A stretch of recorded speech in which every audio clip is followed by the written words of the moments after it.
Thank you very much for having invited me to this fantastic event. I think it's a marvelous initiative, and I've seen so much energy here. It's been like an example. This is what we should organize in the Netherlands as well. A big summit on reading, on the importance of reading. And I think it's interesting to witness this event as an example of how the awareness of the importance of reading, the fundamental importance of reading, has grown over the last few years. I've been a reading researcher now for well over a decade, and I've noticed that this change has been significant in especially the last year or so. And I think also another change that came along with the realization that reading was so fundamentally important for us as human beings, for us as a society, for our democracy, has been the realization that technology is not necessarily equivalent with progress, that technology is absolutely fantastic, it's stunning stuff, I'm very much addicted to it, but there is not always a one-to-one relationship between technology and progress. So we have to be a little bit more cautious with the implementation of technology, and especially in such sensitive areas as education. And again, I think this is a realization that is now growing. I'm going to talk about reading from screens versus from paper, because this has been the center of my research attention for the last 10 years or so. But I will eventually want to change the question from are screens really for reading, which is a question about the means, to a question about the aims of reading. Anyway, the question is every bit as divisive, I suppose, as it looks. It looks like a rhetorical question. And yes, it's divisive because the answer we're getting from the research isn't exactly the answer that we would welcome.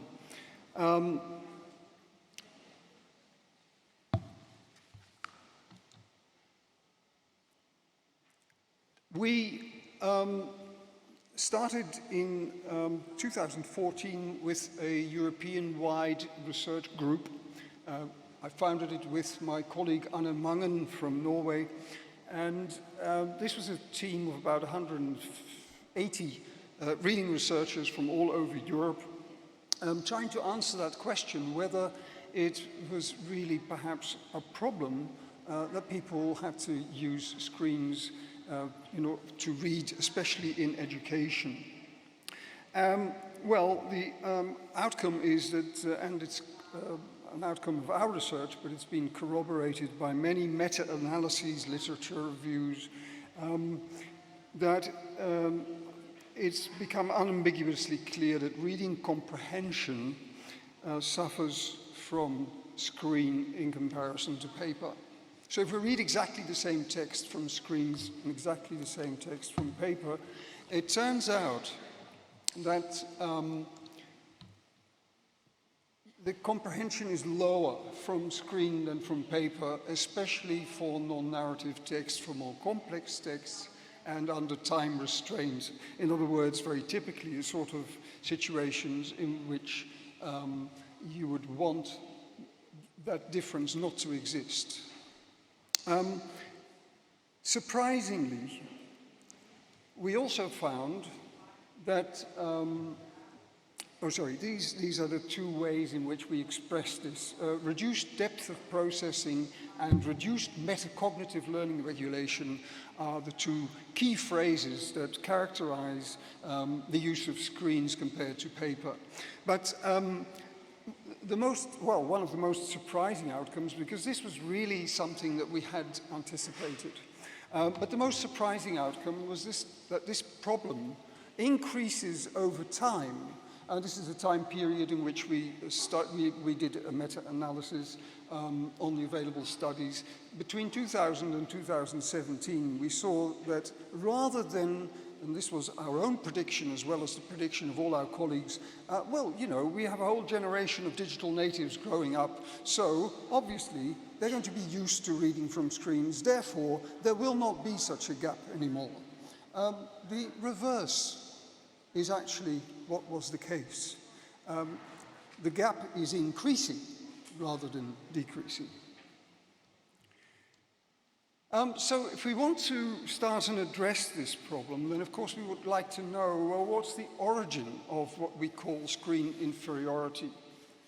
The first one is a calibration problem, or otherwise known as overconfidence. That is that screen users tend not to think that there might be a problem at all. So they just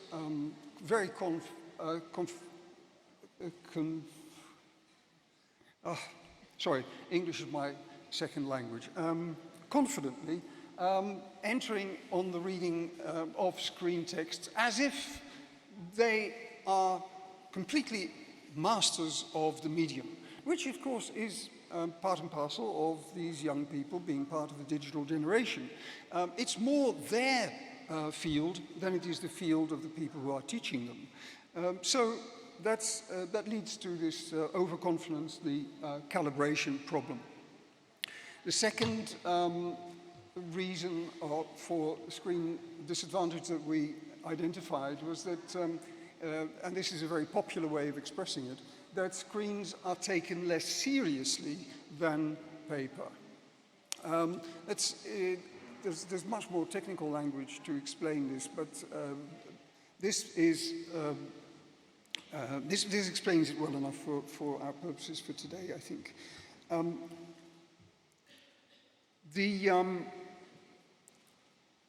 Another way of, in which this problem gets complicated is that we think that the reason that screens are taken less seriously than paper is because there is, as it were, a form of contamination from the screen use outside of an educational context to the educational context. That is to say that it's not so much the reading substrate itself, the actual screen surface, versus the paper surface, but it is actually the world's digital dimension, shall we call it, the whole ecosystem in which we function daily when we consult our news sites, do our social media and what have you. That means that this explains why the gap between paper and screens was actually increasing rather than decreasing, because of course we are spending so much more time on screens every day. One of the worrying side effects, by the way, and this has not been proven scientifically, but it's certainly a very strong suggestion, is that this way of reading, the fragmented way of reading that is encouraged by the digital environment, is also carried over to paper.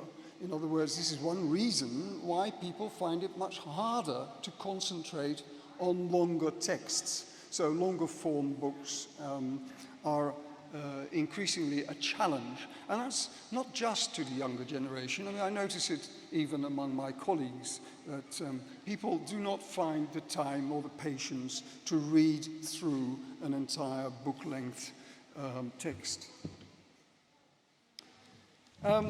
So how do digital habits contaminate the reading process, especially in education again?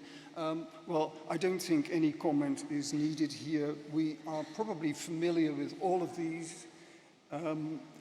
It's fragmentation of attention, really, that is the ultimate problem here. That makes the screen time issue a more pressing one than ever before. And the screen time issue is simply how much time do we spend on screens every day. That is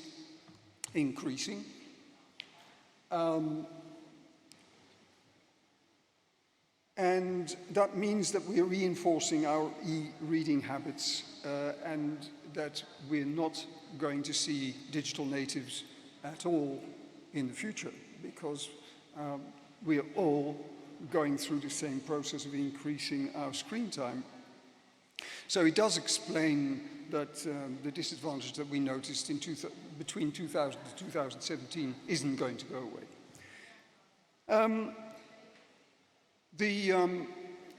That screen time correlates with lower reading achievement is also now well established. And I'm just quoting here from an interesting online meeting that was organized when in 2019 the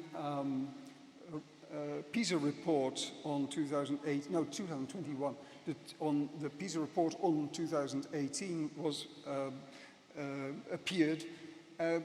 Andreas Schleicher, the director for the OECD Directorate of Education and Skills, was actually expressing some surprise at this, while for probably years before these outcomes were made public, attention had already been drawn on the negative influences of screen time. So it was a bit strange to see that PISA was only waking up to this problem in 2021. In that same year, incidentally, there was another massive piece of research originating in Finland that came up with exactly the same outcome. So it's, we know, we ought to know.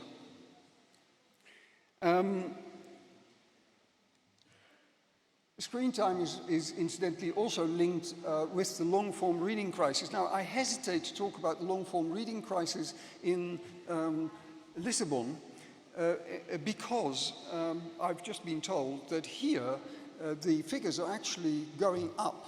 The number of hours spent reading is probably going up because book consumption is going up. Well, in the Netherlands and in Germany, just two countries that I happen to have looked at, it's going down.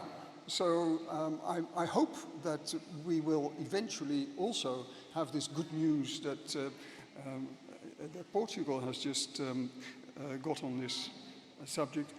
But it doesn't look very promising. So far, what's happening is that the most critical event is that young people, adolescents, are reading less. And what they're doing instead is, of course, apart from not reading at all, is they're taking recourse to audiobooks. Okay, so the hours spent reading are declining faster among young people, and also we see in, this is actually statistics that aren't really terribly widely known, but I think that if you look at the total book production, a number of titles, a number of books published, copies published, that we are seeing a decrease if in relation to the world population, the growth of world population. So if you look at the entire production, the global production of books, then this means that book consumption is going down. Anyway, there are a few additional screen time issues. I don't want to bore you with them all, but lower physical health, psychological well-being, but this is one that is very close to my heart, and that is that screen time reinforces this so-called secondary digital divide, which is a cognitive divide. The primary digital divide was an access one. We used to think that we need to provide screens to schools because of the disadvantaged children that might not otherwise have recourse to screens. Well, in the new knowledge about this is that we don't have to worry about access at all. In fact, we should do the opposite and restrain the hours of screen time, as I've just mentioned. The lower socioeconomic strata suffer more from the increasing gap. Okay, as I said, we have a growing awareness, and the Norwegian government has just installed a so-called screen use committee a few months ago, and they're saying, well, we as a society should no longer slavishly follow, run after digitalization, but we should take control of the new technologies in the classrooms. This, of course, is something that is also now said by UNESCO, who also have realized that the access problem is no longer a problem, it's a non-existing problem, and that in fact what we should do is be a lot more careful with what we do with digital means in schools, that we should not overestimate the positive effects that screen use can have in schools. And again, you know, I'm sure that there are plenty of fantastic ways in which you can use screens, but let's by all means be very careful. This more general realization that technology is two-faced, that it always comes with unintended consequences, was of course also at the basis of the Digital Services Act, which took effect last week. It's a realization that we cannot slavishly follow technological developments. In Finland too, in Finland too, there are many more signs that we are being more careful with the implementation of digital technology in schools. But the Swedish education minister said last December, and I think this was already mentioned by Tim Coates this morning, that Sweden was going to reverse its all-out digitization decision of a few years ago. And this was the way in which the minister expressed herself.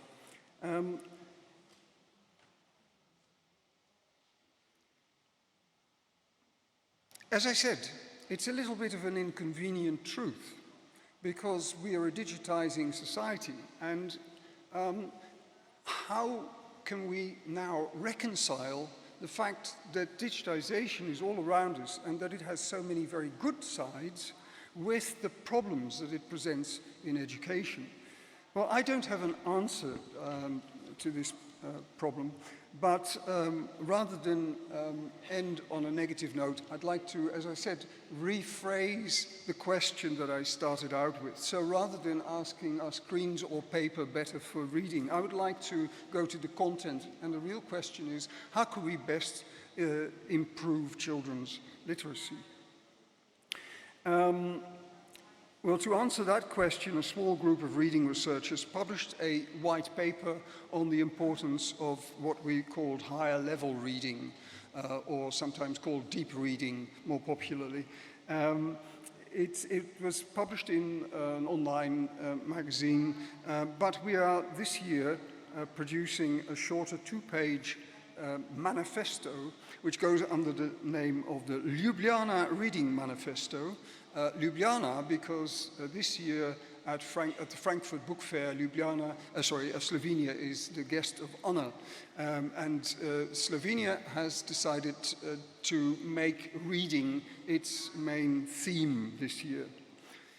So this declaration, a two-page manifesto, Why Book Reading Matters, is to be published in the Frankfurter Allgemeine Zeitung, the German newspaper, just a week before Frankfurt, and we're having lots of panels in Frankfurt about the importance of deep reading.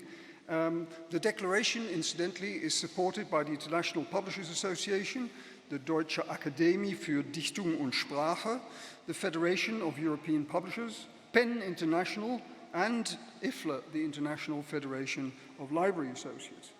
The signatories call, just this is the gist of it, call to acknowledge the permanent significance of higher level reading in the digital era. In other words, we're talking here about content, not about the means in which, through which we distribute the content.